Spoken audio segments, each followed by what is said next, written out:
নমস্কার বন্ধুরা, স্বাগতম জানাই আমাদের এই সোমরাম টিম ফেসবুক পেজ এবং ইউটিউব চ্যানেলে। আজ আমরা চলে এলাম আরও একটি নতুন ব্লগ নিয়ে। পদ্ম গাছের রিপোর্টিং। গাছগুলোকে লাগিয়েছিলাম ফেব্রুয়ারি মাসে, পরে প্রচুর ফুল দিয়েছে, কিন্তু তারপর ডরমেন্সিতে যাওয়ার জন্য আর ফুল দিচ্ছে না। তাই রিপোর্টের জন্য প্রথমে গামলাগুলোকে উল্টে নিলাম, তাদের টিউবারগুলোকে বের করানোর জন্য। তারপর গামলা উল্টেই দেখি সাপের মতো মোটা মোটা সব টিউবার। এবার কাদা থেকে টিউবারগুলোকে আলাদা করে নেওয়ার পালা, তাই আলাদা করে নিচ্ছি, দেখতে থাকুন।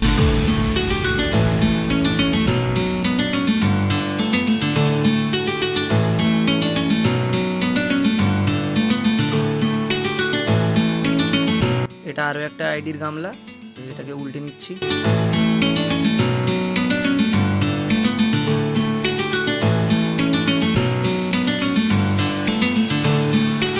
দ্বিতীয় গামলার টিউবারগুলোও সেও সাপের মতো হয়েই বসে আছে।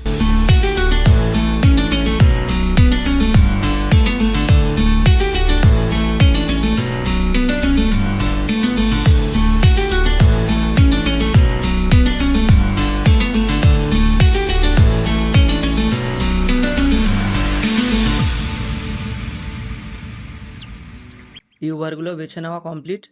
এবার টিউবারগুলোকে নতুন মাটিতে না বসিয়ে ওই পুরনো মাটিতেই বসাবো, তাই মাটিগুলোকে একবার ভালো করে মাখিয়ে নিচ্ছি। এবার গামলাগুলোতে অল্প করে গোবর সার দিয়ে দিচ্ছি। গোবর সারটা দিতে দিতে দেখছি তাতে প্রচুর কেঁচো হয়েছে, তাই কেঁচোগুলোকে একটু বেছে নিচ্ছি।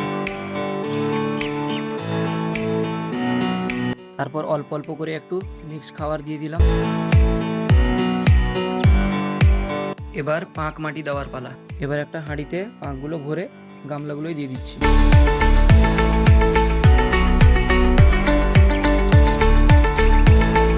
গামলাতে মাটি রেডি করা কমপ্লিট। এবার টিউবারগুলোকে বসিয়ে নিব।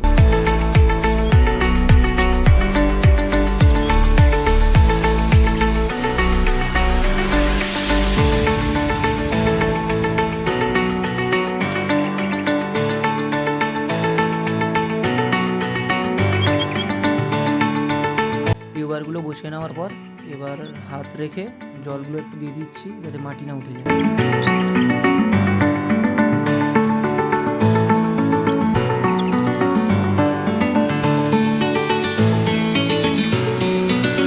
যে টিউবারগুলো বেশি হয়েছিল সেগুলোকে ধুয়ে পরিষ্কার জলে ভাসিয়ে রেখেছি। যারা নিতে চাইবে তাদেরকে দিয়ে দিব। ভিডিওটি যদি ভালো লাগে লাইক, কমেন্ট ও শেয়ার করবেন। দেখা হচ্ছে পরবর্তী ব্লগে।